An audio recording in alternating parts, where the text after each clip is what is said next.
If you followed mixed martial arts for the last number of years, you've undoubtedly heard the name of Greg Jackson.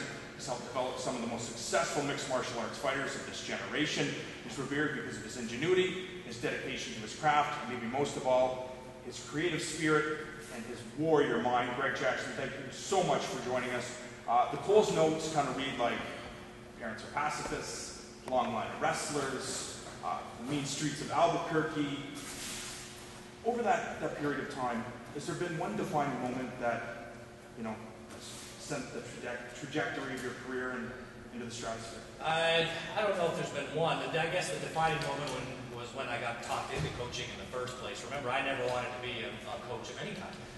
I was a teacher even because my friends were watching me fight and said, hey, how are you doing that stuff? And so they talked me into teaching them.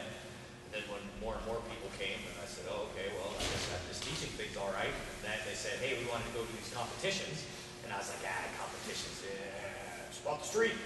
So they talked me into that, and we started winning that, and then more and more people came, and it's kind of here I am sitting today with you. Talk about the Boom being the Ultimate Fighter reality show. Diego Sanchez, who you were training at the time, was getting ready to go into that show. What was it like at your camp, at your team? Did you guys realize what was about to happen over the next number of years? We had no idea. I'm famously bad at predicting trends. As a matter of fact, I tried to talk Diego out of the Ultimate Fighter. We had just won the King of the Cage, another King of the Cage world title, and I think we were going to go to Japan or somewhere, I don't remember. But I remember they were like, oh, go do this reality show. And I'm like, oh, reality show? Are you a fighter? Are you a movie star? Come on, let's go, you know what I mean? And thank goodness for the Tap Out crew. We had known the Tap Out crew because when we used to go and dominate the Grappler's Quest stuff, we always win because we were from New Mexico, we were doing the grappling. And so we got pretty tight with them, and they were the ones who were like, no, come on, we should do it, it's going to be big. So I'm like, all right, fine. After you get done with your game show, come back and we'll go back to fighting. I had no idea that it was going to be the biggest thing that would help the entire sport out, or else I would have encouraged them a little more. Now, there really is two different sides when you look at your philosophy. There is what it started with, which is self-defense, and I think that's, it touches a lot of people, and that's how they get into watching mixed martial arts, because I did a little bit of karate or this or that. How do you separate the two? You've got a sport, and you've got self-defense. That's a great question. What is the line? Well, the line is obviously what's legal and illegal. And it's very interesting because people that don't constantly study and stay on the cutting edge will always fall back on the, well, I'll just kick you in the groin, or I'll bite you, or I'll do elbows to the spine, or whatever's considered illegal. Obviously, those moves are illegal because they can do some serious damage if you can get to them. But that's more the top of the self-defense pyramid. What I mean by that is bites should augment the moves that you're learning, be clinch moves or whatever. You should learn how to bite, you should learn how to eye gouge, you should learn how to go on strike. Those are all very important things. But if your whole game is just to kick them in the groin, your self-defense is going to be very limited. Because if you can't get to their groin, if they block it and they punch you in the face, and you're right back to mixed martial arts. So mixed martial arts is, for me, one of the reasons I love it, besides helping my friends, is it's a giant laboratory. So I get to think of ideas, and then there's this big lab, and you get to try out your ideas, see if they work, or if they don't work, or what worked and didn't work with them, and you mess with them, and then you try again, and then you try again, and you try again.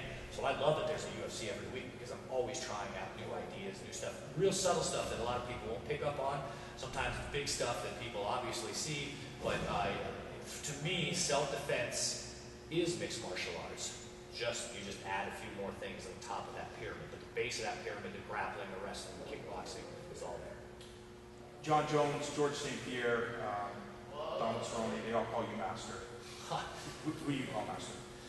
I guess I don't call anybody master because it's weird for an American. I'm not, mixed martial arts to me is just that, it's a mix. We have Brazilians, we have Japanese, and that's a very Japanese philosophy, and so I call people coach, and I want them to call me coach, but I feel uncomfortable with people. I'm not the master of anything, I'm certainly not the master of another human being, and I call coach, if you want to call coach, I call my big brother and partner, Mike Winklejohn, my mentor. I call my dad coach for my whole life. He's the one that taught me wrestling from the get-go, and he still teaches me how to be a leader today. There's a few people, Jim Dudley, another, like my second dad, that I would say this is my coach. But yeah, it's weird. It's one of those traditional martial arts things that I want to keep the respect, but lose the terminology of like, I'm no master of anything, believe me. we hear people say Greg Jackson's mixed martial arts, Greg Jackson's mixed martial arts, but we just brought up Mike Winklejohn. How important is it that your entire team is recognized? Oh, it's everything. When talking because listen, we're a team. We really are. You know, I've been around the longest, and like I was, just speaking of the Grapplers Quest days, like I was the first coach inducted into the Grapplers Quest Hall of Fame to dominate that. Like I just had an early start.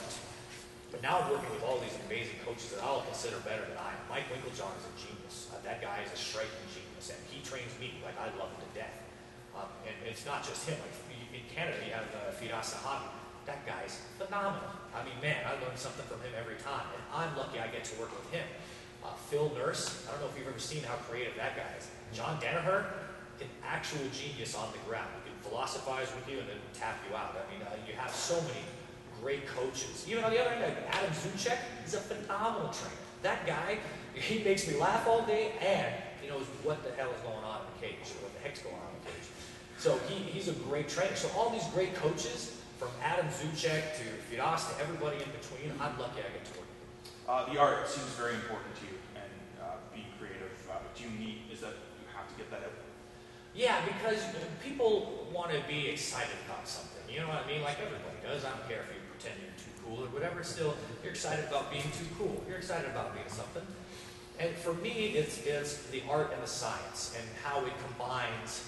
The martial arts are like a magnet that combines. You can take box music and you can see how box music relates to mixed martial arts. Not in some weird esoteric way, yet very real. Here's a cannon.